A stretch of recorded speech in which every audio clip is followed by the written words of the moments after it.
जातियां कितनी है? कुल 2.5, एक स्त्री की, एक पुरुष की, और आधा नपुंसक, कुल 2.5 जाते हैं। कितनी जाते हैं? और उसके बाद में वर्ण व्यवस्था है, ब्राह्मण, क्षत्रिय, वैश्य और शूद्र। यहाँ ना कोई माँ है, ना कोई बहन है, ना पुत्र है, ना पिता है, ना मौसी बंधु, मतलब जितने भी रिश्ते नाते संबंध सब खत्म। सिर्फ एक ही है यहाँ नाता, क्या? गुरु और शिष्य का। द्वापर के अंत में कृष्ण ने अवतार लिया, ऐसे ही त्रेता के अंत में राम ने अवतार लिया। तो कम से कम मान के चलते तो कितना पुराना? कम से कम 10 लाख वर्ष पुरानी हमारा राम का अवतार हुआ। राम का अवतारण इस धरती पर तकरीबन 10 लाख वर्ष पुराना है। एक बात है, हिंदू को किसी से खतरा नहीं है, हिंदू को सिर्फ हिंदू से खतरा है। हिंदू को किसी से खतरा नहीं है, हिंदू को सिर्फ हिंदू से ही खतरा है। क्योंकि राष्ट्र है तो धर्म सुरक्षित है, राष्ट्र नहीं तो धर्म सुरक्षित नहीं। पाकिस्तान में है, अफगानिस्तान में, बांग्लादेश में कहाँ बचा? अस्तित्व तक मिटा दिया गया तुम्हारा। बोले हस्ती नहीं मिटती। न जाने ईरान में 4000 को मुसलमानों को शरण दी थी, वहाँ से 20 भाग के आए थे, जिनसे पारसी बचा हुआ है। एक गाय को माँ समझकर पूजने वाला, प्रेम से रोटी खिलाने वाला, एक गाय को काट कर पका कर रोटी के साथ में खाने वाला, कभी भाई हो सकते हैं? माँ, बहन, बेटी, देवी का स्वरूप समझने वाला, आध्यात्म का सर्वोपरि शक्ति का स्वरूप समझने वाला, और एक सिर्फ अपने सिर्फ भोग के लिए और बच्चा पैदा करने की मशीन समझने वाला, कभी भाई हो सकते हैं? नारायण के नारायणी है और शिव की शिवानी है ना? मगर अल्लाह के अल्ली है क्या? ईसा के ईसी है क्या? कि बुद्ध के बौद्धि है? नहीं है ना। ये सब अधूरे लोग हैं, ये सब पंथ और मजहब है। 1947 में भारत देश का संविधान कब लागू हुआ?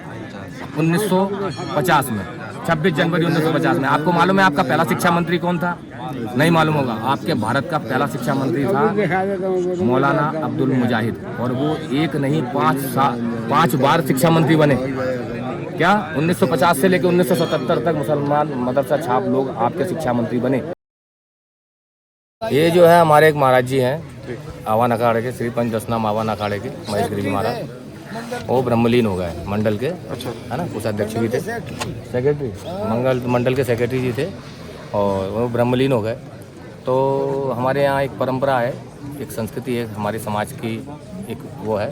तो उसमें 16 की जाती है ना, 16 महात्मा जी आए जाते हैं। ये 16 ही सब उसमें, हाँ, ये 16 ये जो महात्मा है ये बैठे हुए हैं, इनकी 16 नीचे और भी महात्मा बैठे हुए हैं। ये इनका सबका एक स्पेशल जो कहते हैं ना, वो उपहार जब भेंट दी जाती है कि गुरु महाराज की कृपा से जो देव ब्रह्मलीन हुए हैं, जो देवगमन हो रहा है, उसके लिए वो शांतिपूर्ण और स्वार्थ से और शांति से वो अपने ब्रह्म में लीन हो सके, इसलिए इस शांति से और सब कार्यक्रम किए जाते हैं। तो ये 16 जो संत को चुना है, ये कैसे चुना है? किसी को चुन लिया? ये संस्कारी, जब सब संस्कारी हैं, नागा साधु हैं, और सब जो है ये चार मणि से पुरी, भारती, सरस्वती, और ऐसे करके 4 दिशाओं से 4 साधु होते थे, 4 लिए जाते हैं। भारतीय सरस्वती में 4 लेंगे, पुरी में से भी 4 लेंगे, गिरियों में 14 मणि में 4 लेंगे, और 13 मणि में 4, ऐसे 16 साधु होते हैं। 4 एक मणि से लिए जाते हैं। अच्छा। हाँ, पूरा पश्चिम, उत्तर, दक्षिण, ऐसे एक महात्मा है 4 तनियों के, उनके हिसाब से 4 साधु से, उस तनी से 4 साधु लिए जाते हैं, है ना। पूर्व के अलग, पश्चिम के अलग, दक्षिण, उत्तर के अलग, दक्षिण के अलग, ऐसे 4 मणियों के 4 साधु लिए जाते हैं। तो आपने कहा कि साधु महात्मा जी ने समाधि ली है, इसके बाद ये जो कार्यक्रम है सिर्फ आज ही हो गया, इसके बाद भी आप? नहीं, ये साल में बरसी होगी फिर महाराज की। अच्छा। बस अब ये जो हो गया, ये 16 तो हो गए साल में, जब 16 दिन पूरे हो जाते हैं, जैसे आपके यहाँ होता है, मगर हमारे यहाँ से भर के, हमारे यहाँ तो ब्रह्म में लीन हो जाना, सब कार्य क्रिया कर्मों से परे लोगों जो 16 संस्कार होते हैं ना, जैसे, तो हमारे अंतिम संस्कार है ये, है ना, ये बिल्कुल परे। अब इससे हमारा संसार से, ब्रह्म से, मतलब इस संसार, इस मृत्यु लोक में हमारा कोई संबंध नहीं, और उससे परे ब्रह्म में लीन होने के लिए ये हमारे एक जो आहुति पा रहे हैं, वो एक तरीके का ये यज्ञ है। क्या जो यज्ञ किया जा रहा है, उस यज्ञ से जो पुष्टि उनको प्राप्त होगी, उससे वह उनको पुष्टि मिलेगी, उसमें शक्ति आएगी, और उससे वह परमात्मा परम लोक को जाएंगे। हाँ, इस तरीके से होता है ये। और यहाँ ये 10 नाम, जो श्री पंच 10 नाम जो साधु हैं, इनके साथ सन्यासी के 7 अखाड़े हैं, इसमें यही परंपरा होती है। ये सही परंपरा है। 16 के सन्यासी, ये 16वें दिन सोड़सी करने का समाधि होती है। 30 तो इनकी जगह जो है अब अगला कौन प्रतिनिधि आएगा? यहाँ से हनुमानपुरी जी महाराज हैं, हनुमान गिरी जी महाराज हैं, यहाँ उनके गुरु भाई हैं, और वो बहुत बढ़िया साधु हैं, संतों की सेवा करने में भी श्रेष्ठ हैं। और ये सब उनका ही सब कुछ गुरु भाई है उनके। आज ये बैठे साधु गुरु भाई ये बैठे हैं सामने। उधर वाले वो वाले ये जो सामने है ना। तो ये लोग, हाँ, ये हमारी संस्कृति के ये क्या है, प्रतीक चिन्ह है। ये एक ऊर्जा का केंद्र है, ये सनातन काल से चला आ रहा है, ये उस परंपरा के द्योतक हैं। क्या ये सती सेवकों को दान किया हुआ है, ये किसी का अनाधिकृत किसी का कब्जा नहीं, ये तो किसका, ये सती सेवकों का दान किया हुआ है। इसको सन्यासियों को, ये साधुओं की है, साधुओं का ही रहेगा और सारे साधुओं का ही रहा था और रहेगा। तो ये इसलिए फिर इसमें क्या होता है, चद्दर गादी ट्रांसफरेशन, या तो कोई चेला हो, लायक चेला नहीं है तो फिर गुरु भाई हो, या फिर गुरु जीवित है तो गुरु को दी जाती है, ये परंपरा है। तो इसमें जैसे आने के लिए गृहस्थ जीवन त्यागना पड़ता है या सब कुछ त्यागना पड़ता है इसमें। तो यहाँ तो पिंडदान वगैरह सब हो जाते हैं, यहाँ तो सब करते हैं। गृहस्थी नहीं बन सकता, फिर गृहस्थी नहीं, फिर गृहस्थी हो जाएगा तो फिर उसको फिर समाज से बहिष्कृत कर दिया जाएगा, बाहर कर दिया जाएगा। और फिर ये संन्यास जीवन है, यहाँ तो सब अंतिम पद है संन्यास। क्या यहाँ तो सब समापन हो गया। यहाँ ना कोई माँ है, ना कोई बहन है, ना पुत्र है, ना पिता है, ना मौसी बंधु, मतलब जितने भी रिश्ते नाते संबंध सब खत्म। सिर्फ एक ही है यहाँ नाता, क्या, गुरु और शिष्य का। गुरु भाई है, गुरु शिष्य है, बस यहाँ तो एक ही परंपरा है। बाकी और कोई एक भाई चाचा है, ताऊ है, या परिवार का कोई महत्व नहीं है, भले वो किसी भी लखपति परिवार, करोड़पति परिवार से हो या गरीब परिवार। तो विश्व कल्याण और विश्व शांति के लिए क्या, किस तरह का संत समाज का जो है। देखो मैं आपको एक बात बताऊँ, ये तो बहुत बड़ी एक विचार करने की बहुत गहन, ये सिर्फ कहने भर से काम नहीं चलेगा, इसके लिए तो बहुत गहनता चाहिए। क्योंकि ये भारतीय संस्कृति है ना, इसका मूल किसी को नहीं मालूम। सब बोलते रहे कि रामायण 7,000 वर्ष पुरानी है। रामायण को कितने वर्ष हो गए? लोग बोलते 7,000 वर्ष पहले राम आए। अरे 7,000 वर्ष पहले राम कैसे आ गए? 4,32,000 वर्ष का कलयुग है, इसमें से अभी 5,000 निकले। 5,000 कुछ वर्ष नहीं। तो द्वापर कितने वर्ष का था? 8,64,000 वर्ष का। और उससे जैसे कि कृष्ण के भी 5,000 वर्ष हुए, या अंतिम द्वापर के अंत में कृष्ण ने अवतार लिया, ऐसे ही त्रेता के अंत में राम ने अवतार लिया। तो कम से कम मान के चलते तो कितना पुराना, कम से कम 10 लाख वर्ष पुरानी हमारा राम का अवतार हुआ। राम का अवतारण इस धरती पर तकरीबन 10 लाख वर्ष पुराना है। और जिनके अवशेष आज भी, जो हनुमान जी ने हाथी का मुक्का मारा था, जो कई लोग बताते हैं, ये सारे हम ही थे, हम ही हैं और हम ही रहेंगे। बस एक बात है, हिंदू को किसी से खतरा नहीं है, हिंदू को सिर्फ हिंदू से खतरा है। हिंदू को किसी से खतरा नहीं है, हिंदू को सिर्फ हिंदू से ही खतरा है। वो कैसे थोड़ा बता भी दीजिए। अब इसका एक कारण है, हमारे यहाँ देशद्रोही गद्दार लोग हैं, दोगले मुफ्तखोर कुछ मक्कार लोग हैं, जिनकी वजह से हमारे देश की संस्कृति का नाश होता है। आप जितने भी देख लेना, आपको जो डिबेट होती होगी ना, मुसलमानों से ज़्यादा हिंदू पक्ष लेते दिखेंगे तुमको। बात करना, मैं तो बहुत कड़वा बोलने वाला हूँ, मैं उसे हूँ, मेरा नाम मंगलानंदपुरी है। मैं धर्म, मेरे लिए प्रथम राष्ट्र, द्वितीय धर्म, उसके अलावा मेरे लिए कोई संसार में कोई नहीं, कुछ नहीं। क्योंकि राष्ट्र है तो धर्म सुरक्षित है, राष्ट्र नहीं तो धर्म सुरक्षित नहीं। पाकिस्तान में है, अफगानिस्तान में, बांग्लादेश में कहाँ बचा? अस्तित्व तक मिटा दिया गया तुम्हारा। बोले हस्ती नहीं मिटती, ना जाने ईरान में 4,000 को मुसलमानों को शरण दी थी, वहाँ से 20 भाग के आए थे, जिनसे पारसी बचा हुआ है, समझा? ये किसी के नहीं हुए। एक बात, छोटी सी बात पूछता हूँ, एक गाय को माँ समझकर पूजने वाला, प्रेम से रोटी खिलाने वाला, एक गाय को काट कर पका कर रोटी के साथ में खाने वाला, कभी भाई हो सकते हैं? नहीं हो सकते, नहीं हो सकते ना। एक स्त्री को माँ, बहन, बेटी, देवी का स्वरूप समझने वाला, आध्यात्म का सर्वोपरि शक्ति का स्वरूप समझने वाला, और एक सिर्फ अपने सिर्फ भोग के लिए और बच्चा पैदा करने की मशीन समझने वाला, कभी भाई हो सकते हैं? नहीं हो सकते। एक अन्नपूर्णा को देवी समझने वाला, शरीर को पुष्टि देने वाला, उसकी पूजा करने वाला, और एक भोजन में थूकने वाला, कभी भाई हो सकते हैं? नहीं हो सकते। इस बात का हिंदू को विचार करना चाहिए, और ये विचार करने लायक है, समझे? हम जो भी कुछ है ना, इनके पास देखो, हमारे नारायण, हमारे ब्रह्मा के ब्रह्माणी है, वो महाराज ब्रह्माणी है, नारायण के नारायणी है, और शिव की शिवानी है ना? मगर अल्लाह के अल्ली है क्या? ईसा के ईसी है क्या? कि बुद्ध के बौद्धि है? नहीं है ना। ये सब अधूरे लोग हैं, ये सब पंथ और मजहब है, कोई धर्म नहीं। धर्म एक सिर्फ सनातन, एको में द्वितीय नास्ति न भूतो न भविष्यति, एक था एक और एक ही रहेगा। बाकी सब पंथ और मजहब है ये, इनका कोई किसी धर्म से कोई लेना देना नहीं है, सबने बनाए हैं। क्या यहूदी यदुवंश से यहूदी आए, यहूदियों से ईसा आया और ईसा से मूसा आया। क्या कोई इससे हमारे यहाँ किंवदंतियाँ बहुत बनाई गई कि इससे वो आया उससे वो आया, कुछ नहीं आया। जो संस्कृति हमारा इतिहास ही हमारे पास नहीं, अगर हम हमारा इतिहास देखेंगे ना, हमारा इतिहास तो सब हमको कमजोर। तुम भारत देश कब आज़ाद हुआ भाई? 1947 में। भारत देश का संविधान कब लागू हुआ? 1950 में, 26 जनवरी 1950 में। आपको मालूम है आपका पहला शिक्षा मंत्री कौन था? नहीं मालूम होगा। आपके भारत का पहला शिक्षा मंत्री था मौलाना अब्दुल मुजाहिद, और वो एक नहीं 5 बार शिक्षा मंत्री बने। क्या 1950 से लेकर 1977 तक मुसलमान मदरसा छाप लोग आपके शिक्षा मंत्री बने। तो आपको वो अकबर महान बनाएंगे कि आपके शिवाजी और महाराणा को महान बनाएंगे? 27 साल में तो पीढ़ियां बदल जाती हैं महाराज। क्या भाई जी, 27 साल में तो हमारे उस समय में 2 पीढ़ियां बदल जाती थी। आपकी नसबंदी कराई गई, किसी और की क्यों नहीं कराई गई? आपके साथ में क्या, आपको तलवार ये वो रखने के लिए कानून बनाए गए, आपके लिए नाना प्रकार के कानून बनाए गए, उनके लिए क्यों नहीं बनाए गए? जो कुछ है तो हमारे को ऊपर ही, हम ही से हमारा अस्तित्व मिटाने की बात कर रहे हैं, और उसमें हमारे लोग सहयोगी हैं, दूसरा नहीं है। घात करने वाला कौन है? हमारे में से ही है। और एक बात है, जब तक हम देश यानी कि राष्ट्र और धर्म से ऊंचा किसी को समझेंगे, देश में अराजकता फैलेगी। देश और राष्ट्र और धर्म से बड़ा ना कोई था ना कोई है, ना माँ ना बाप ना भाई ना गुरु ना मित्र ना बंधु ना सका, कोई नहीं। प्रथम राष्ट्र द्वितीय धर्म। अगर राष्ट्र सुरक्षित है तो धर्म सुरक्षित है, हम सब लोग सुरक्षित हैं। राष्ट्र सुरक्षित नहीं है तो कोई धर्म सुरक्षित नहीं है। ईरान से लेकर अफगानिस्तान तक मिटा दिया गया, तुम्हारी अस्थि को भूल में नहीं रहना, ये कुछ नहीं उखाड़ सकते।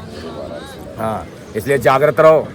सबको अपने हिस्से की लड़ाई लड़नी पड़ेगी, समय आएगा तो कोई चूक नहीं सकता है। भागोगे कब तक भागोगे? जम्मू से भाग लिए, कहाँ ईरान से भागना शुरू किए थे तुम लोग, और जम्मू अभी वर्तमान में भारत देश के एक छोटे से टुकड़े में, इंडिया जिसको छोटा सा इंडिया ही बोल सकते हैं, भारत तो बहुत बड़ा है। भारत तो बहुत बड़ा है। मंगोलिया, इथोपिया, किर्गिस्तान, तुर्कमेनिस्तान, रूस, चीन, जापान, म्यांमार, भूटान, अफगानिस्तान, ऐसे मिलाओगे ना, कोरिया, ये सब, मलेशिया, इंडोनेशिया, ये सब भारत के हिस्से हैं। अभी तो हम छोटे से हिस्से में रहते हैं। इंडिया, INDI, घुस और कुछ भी कर लो, समझ गए? समझे? हाँ, और उसमें भी तुम जम्मू कश्मीर, भारत के 9 राज्यों में हिंदू अल्पसंख्यक हो चुका है। इस बात में भूल में नहीं रहना। इसलिए अपनी शक्ति को पहचानो, तुम कौन हो। अहिंसा, वो क्या गांधी बोल गया, अहिंसा परमो धर्म, पूरा बोलता ना, अहिंसा परमो धर्म, धर्म हिंसा तदेव च। अहिंसा परम धर्म है, मगर हिंसा करना धर्म के लिए उससे भी बड़ा धर्म है। जो अपने धर्म को नहीं बचा पाया, अपनी माँ बहन बेटी को नहीं बचाया, फिर वो क्या संसार में संस्कृति का कर लेगा? और गांधी और नेहरू की तो बहुत सोची समझी स्कीम थी। उन्होंने कि शिक्षा को नष्ट कर दो, हिंदुओं को नष्ट कर दिया जाएगा। और मेघालय ने तो पहले ही कहा था, भारतीय संस्कृति में अंग्रेजी ऐसी बोल दूंगा, हिंदू और भारत का कहने को नाम को हिंदू होगा, मगर दिल और दिमाग से अंग्रेज होगा। दया जो है ना, दया एक हद तक होती है। दया उस पे कीजिए तो दया का पात्र हो। जो आपकी गर्दन काटने आया उससे हाथ जोड़ पे काम नहीं चलेगा, उसके लिए तो तलवार ही उठानी पड़ेगी, क्योंकि वो आपको काटने आया तो आपको उसको मारना पड़ेगा। आप जब तक मारोगे नहीं, जब तक आप सुरक्षित नहीं हो। कितनी हिंदुओं की बहन बेटी को साथ में बलात्कार, आपने एक बात बताओ, भारत में हिंदुओं की बेटियों के बलात्कार सुने होंगे, मुसलमान की बेटियों के बलात्कार सुने क्या? कभी आए इतने बाहर? बहुत कड़वी बोलता हूँ मैं, मेरा नाम बहुत ये, समझे? इस चीज को जानो, पहचानो, अपने अस्तित्व और अपनी शक्ति को पहचानो कि तुम कौन हो। हु एम आई, मैं क्या हूँ, मैं क्या था और मैं क्या होऊंगा। हिंदुओं को तो ये बांट रखा जातियों में। हिंदू बटेगा तो बेहिसाब कटेगा, नो प्रॉब्लम। बटो मत, बटोगे तो कटोगे, कॉमन बात है। आरक्षण दे दे। कोई बोलता है मैं ब्राह्मण हूँ, कोई क्षत्रिय है, कोई फिर उसमें भी यादव है, ये है वो है। ग्रुप बनाओ और जोड़ो। ग्रुप की कोई जरूरत नहीं है, संगठन। ग्रुप तो एक है, कमेटी, ट्रस्ट, ग्रुप, ये सब संगठन चाहिए। भारत को अगर सदृढ़ मजबूत रखना है और अपने हिंदुओं को मजबूत होना है तो सबसे पहले आपको संगठन बनाना होगा। संगठन का मतलब ये नहीं है कि कॉपी पे हो गया, संगठन का मतलब ये है कि एक दूसरे से जुड़ा होना चाहिए। संगठन का ये मतलब है, ग्रुप तो बहनों को फेसबुक पे भी ग्रुप बना लिए, लाइक करते रहो, ये करते रहो, वो करते रहो, कोई कुछ नहीं पा पाता। हाँ, संगठन, कॉपी भी रक्षा भी हो। इसलिए ग्रुप की जरूरत नहीं है, संगठन की जरूरत है। जहाँ शक्ति की जरूरत होती है वहाँ संगठन होता है, जहाँ संगठन होता है वहीं शक्ति होती है। ग्रुप में कुछ नहीं होता है, सिर्फ क्या कहते हैं ना, लोलो पोचो चोचो मोमो, यही है बस, बाकी कुछ नहीं है। महात्मा जी कुछ लोग संगठन में है कुछ। महात्मा जी हाँ कुछ जी। लोग कहते हैं कि राम मंदिर जो था वो उसका जो उद्घाटन है उसमें से पहले हो गया, इसके बारे में क्या कहेंगे? अरे देखो एक बात बताऊं मैं, बुरा नहीं मानना, इस संसार में जब तक चूतिए हैं समझदार भूखा नहीं मरेगा। ये इस संसार में जब तक चूतिए हैं समझदार भूखा नहीं मर सकता। और हिंदुओं में तुम एक ढूंढोगे तो 1000 मिलेंगे। जिसको हिंदू क्या है, एक भेड़ चाल की तरह, एक लकड़ी से हाँको, एक को आप खाई में गिर दो, पीछे जितनी सारी भेड़ें होंगी सब गिर जाएंगी। धर्म क्या, धर्म धारण करने की चीज है, कोई धारणा नहीं जो आप कहो। धर्म के चतुष्पाद है, 4 पैर हैं, इसको वृषभ वाहन बोलते हैं, वृषभ अवतार हुआ जो धर्म का, वही धर्म है। धर्म क्या होता है, वो ये कौन बोला था मदनी, ओम और अल्लाह एक है। अरे ओम और अल्लाह कैसे हो जाए, वो 1400 साल पहले आया, उसकी शकल ना सूरत। मुसलमानों ने अपना मूसा जो बोल रखा है वो भी यहूदियों का है, इनके पास में तो कोई खुदा इनका कोई है ही नहीं, इन्होंने सिर्फ मैसेंजर बना रखा है यहूदियों। अब ईसाइयों का भी बहुत खतरनाक है, अगर इसी देखो तो मरियम कौन थी, यहूदियों की नगर वधू थी, उससे ईसा पैदा हुआ यहूदी। और फिर वहाँ पे भी इसका जन्म नहीं हुआ, कहाँ, यरूशलेम में जन्म नहीं होने दिया यहूदियों ने, उन्होंने कहा यहाँ पे मार देंगे, तो मिस्र में जाके पैदा किया उसने यीशु को। पढ़ा इतिहास है ही नहीं तुम्हारे पास में, इतिहास है कहाँ? तुम लोग अपने साधारण यहाँ के लोकल जो नायक हुए उनको नहीं जानते, जो तुम्हारे लोकल नायक है ना यहाँ के क्षेत्र के, उन नायकों को नहीं जानते होगे। तो तुम महापुरुषों को, योद्धाओं को, पराक्रमी, दानी, उदार, तपस्वियों को क्या जानोगे? और आपको बिगाड़ने में सबसे बड़ा हाथ फिल्मी दुनिया का रहा। हिंदी फिल्मों ने पूरी तरीके से बिगाड़ दी, सबके ब्रांड बॉस कर दिए। फिर आपका 1950 से 1977 तक मुसलमानी शिक्षा मंत्री रहे 27 साल, उन्होंने भी आपका सत्यानाश किया। बाद में फिर वामपंथी इतिहासकार आए, क्या कम्युनिस्ट आए, उन्होंने भी सत्यानाश किया। आपके पास में है क्या? आपके पास में तो खोजो, भरा पड़ा है आपके पास में, आप खोजोगे तो आपको प्राप्त होगा। जब ये आप बता सकते हो कि हाँ हम हैं, थे और रहेंगे। नहीं तो कितने मिटा दिए गए, मिटेंगे और मिटा दिए जाएंगे। इसलिए अपने आप को पहचानो। ओम नमो नारायण बाबा जी। नमो नारायण नारायण। हिंदुत्व की बात करें, वह शक्तिशाली पार्टी है, उसी पार्टी का हमको सपोर्ट करना चाहिए। जो हमारे हिंदुत्व की सोच है, हमारे राष्ट्र की सोच है, हमारे धर्म की सोच है, हमारे विचार और संस्कृति के धरोहर को सोच के रखे, उस सरकार को, उस पार्टी को हमको सौंपना चाहिए अपने आप को, और उस पार्टी का ही हमको समर्थन और उसकी वोटिंग करनी चाहिए। मैं किसी का नाम नहीं लेना चाहूँगा, आप खुद समझदार लोग हैं, समझदारों को क्या इशारा करना। मुझे हमारे अस्तित्व को मिटाने के लिए तत्पर हैं उनको चुनेंगे, और जो मिटाते आए हैं आज तक, और जो हमारे लिए कुछ कर रहे हैं, हमको उनका समर्थन करना चाहिए, साथ देना चाहिए।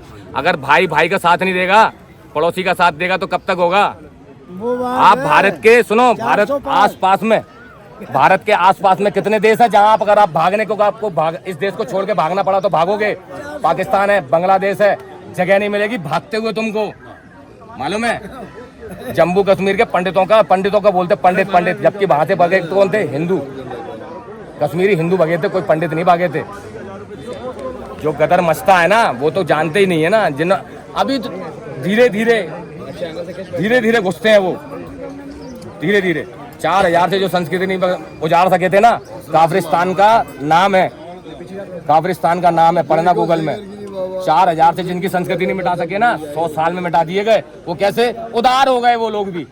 नहीं तो -3 में जो स्नान करके मंत्रोच्चारण करता है उसको कोई हरा सकता है? मगर नहीं, उनकी उदारता ने उनको खत्म कर दिया। हिमालय की तराई में रहता है, हिमालय में है वो गाँव काफिरिस्तान जिसको बोलते हैं। विश्व की सबसे सुंदर स्त्रियां पाई जाती है वहाँ की। बोल शंकर भगवान की जय। जातियां कितनी है? कुल 2.5, एक स्त्री की, एक पुरुष की, और आधा नपुंसक, कुल 2.5 जाते हैं। कितनी जाते हैं? और उसके बाद में वर्ण व्यवस्था है, ब्राह्मण, क्षत्रिय, वैश्य और शूद्र। भाई उसमें फिर भाई बंदी और समाज है, उसमें जाति नहीं है। ब्राह्मण और राजपूत तो पिछड़ गए, देखो सुनो, ब्राह्मण कोई भी बात करता नहीं। ब्राह्मण और क्षत्रिय के बिछड़ने का सबसे बड़ा कारण बताऊं मैं क्या होता है? जैसे जंगल में राजा नहीं होता, कुत्ते भौंकते रहते हैं, तो ब्राह्मण और क्षत्रियों ने कहा क्या कर लेंगे यार, मगर वही बात में घाती हो गए, उनकी जनसंख्या ज्यादा हो गई तो उन्होंने घेर लिया। पहले तो ब्राह्मण क्षत्रिय होते क्या है, हम लोग इनके चक्कर में पड़े हैं, ये तो भोगते ही रहते हैं। क्यों? ये तो देशद्रोही दोगले लोग थे जो भोगते रहे, जिन्होंने वजह से आज भारत के नागरिक का अस्तित्व संकट में, उनकी वजह से ही है। इसमें किसी जाति विशेष का नाम नहीं लिया जा सकता। इसमें तो जाति तो, क्योंकि जाति तो स्त्री, पुरुष और नपुंसक की है। और वर्ण के हिसाब से भी किससे गए अपन? तो नहीं, अपने ही दोगले ऐसे कह सकते। क्या कहेंगे इसमें हम? हमारे ही हिंदू भाई होना चाहिए। हमारे जीवन का मूल ध्येय, मूल उद्देश्य प्रथम राष्ट्र ही होना चाहिए, द्वितीय धर्म। योग्य व्यक्तियों को जब बिठाया देखो ऐसा जाता है ना प्रशासन में, तो वो कैसे इसकी होगा? गलती किसकी है? राष्ट्र का- इसमें गलती किसकी है? राष्ट्र का कैसे एक भला मिनट, होगा? आप बोल दिए योग्य व्यक्ति को जगह नहीं मिलती, तो सुन के हमारे- हमारे में से ही जाता है ना वो। हाँ। तो तुम लोग पहले से क्यों नहीं ऑब्जेक्शन नहीं उठाते कि भाई इसको नहीं चुनना है, तुमने ऐसे दे दिया। तुम 4 जने उठ के खड़े हो जाओ, ये भाई ये आदमी खड़ा होगा किसी की मत। पहले हमारे यहाँ क्या देखो, पहले हमारे यहाँ बनता था, दंडाधिकारी बनता था, वो योग्यता के अनुसार बनता था, जो न्याय कर सके। न्याय में ना माँ है, ना भाई है, ना बिंदु है, ना कोई मित्र, कोई मतलब कोई रिश्ता आता है ही नहीं, वहाँ सिर्फ न्याय है। अब तो 90 लेने वाला डॉक्टर घर में बैठा है और 30 वाला वो कुर्सी किसकी के ऊपर किसका बैठा है। वो गलती तो ये सब एक विशेष, वो सरकारों की है। तो आज भारत है ना, भारत विश्व की महाशक्ति होता। अभी आप कुछ साल में देखो, मैं किसी का समर्थन नहीं करता, आप अभी कुछ साल ही हुए, अभी आप हमारे देश की शक्ति को देखो। आप क्या फोर्स देख लो, आप पहले छोड़ो। सबसे पहले देश की क्या किस चीज़ को देखना चाहिए? सुरक्षा को सबसे पहले, फर्स्ट सुरक्षा। सबसे पहले देश की सुरक्षा, हमारा राष्ट्र सुरक्षित है तो हम सुरक्षित हैं। तो सबसे पहले यदि देखी जाती सुरक्षा, उसके बाद में क्या देखा जाता है? शिक्षा। जो शिक्षा हमारे पास में है ही नहीं, मूल। शिक्षा नहीं है ना, शिक्षा तो नौकर बना। फिर चिकित्सा, वो भी बिगड़ी हुई है। जो हम 2 साल में हमारी मूल भाषा में सीख सकते हैं, जो वेद पुराणों के हिसाब से हमारे को सिखाया ना, तो हम 2 साल में सीख सकते हैं, उसको हमारे वर्षों लग जाते, फिर भी नाड़ी का नाड़ी रह जाता। देश में और मजबूत कर दो। देश में बहुत देशद्रोही गद्दार हैं, वही तुम्हारे ऊपर चढ़ बैठेंगे। और तुम्हारे में तो कोई तुम्हारा चाचा होगा, कोई ताऊ होगा, कोई फूफा होगा, कोई मौसा होगा, वो कहेगा ले चुप बैठ बे, नीचे बढ़ाया, तुम चुपचाप बैठ जाओगे। तुम क्या कर लोगे? वहाँ घंटी नहीं उखाड़ सकते। फिर तुम्हारे में से पहले उनको चुनो कि कौन तुम्हारे विरुद्ध है, उनको साइड करो, बोले कोई हो, जब तुम उन्नति कर सकते हो, अन्यथा उन्नति नहीं कर सकते। साइड करो, कितना ही प्रेमी क्यों ना हो, जहाँ राष्ट्र और धन की बात आती हो, सबको अलग, नो टेंशन। तुम्हारा कम से कम 800 साल का बिगड़ा हुआ स्ट्रक्चर है, इसको सुधारने में तुम सोचोगे 10 साल में, 20 साल में सुधर जाएगा। और जितना आपका 70 साल 60 साल में बिगड़ा ना स्ट्रक्चर, उतना तो कहीं बिगड़ा ही नहीं। एक बात बताइए, मिस्र जैसा देश था, गुलाम हुआ, उसने कहा कि हम गुलाम थे तो अंग्रेजी बोलना हमारा मजबूरी थी, अब हम आजाद हो गए और हमको अंग्रेजी बोलना हमारी कमी है, कमजोरी है। तो इसी हिसाब से जब भारत आजाद हुआ तो और देशों ने तो अपनी सबकी अपनी भाषा रखी, इसमें अंग्रेजी क्यों लेके आए आप? आपने अंग्रेजी को प्रदान की। फिर आप स्कूल में पढ़े हुए को, मदरसे में पढ़े हुए को, ईसाई मिशन में पढ़े हुए लोग आदमी को तो नौकरी दे सकते हो, गुरुकुल में पढ़े हुए आदमी को नौकरी नहीं दे रहे हो, ये क्या बात हुई? इसके लिए सबसे बड़ी कमजोरी आपकी शिक्षण संस्था को कमजोर किया गया। नहीं, इसके लिए सबसे बड़ी कमजोरी बोलते हैं जो हमारे मंदिर है, ठीक है, मदरसे वाली बात आ गई, मस्जिद वाली बात आ गई, उनका पैसा सरकार को जाता है कभी? नहीं जाता, हमारा जाता है। तो ये पहले का बोया हुआ है ना, ये आज का नहीं बोया है ना। हर बात पे हम बोया तो किसने? उनको दोष बोया नहीं किसने? देते ना। ये सुनो, जब आपके जो शिक्षा मंत्री हुए ना, उनकी देन है।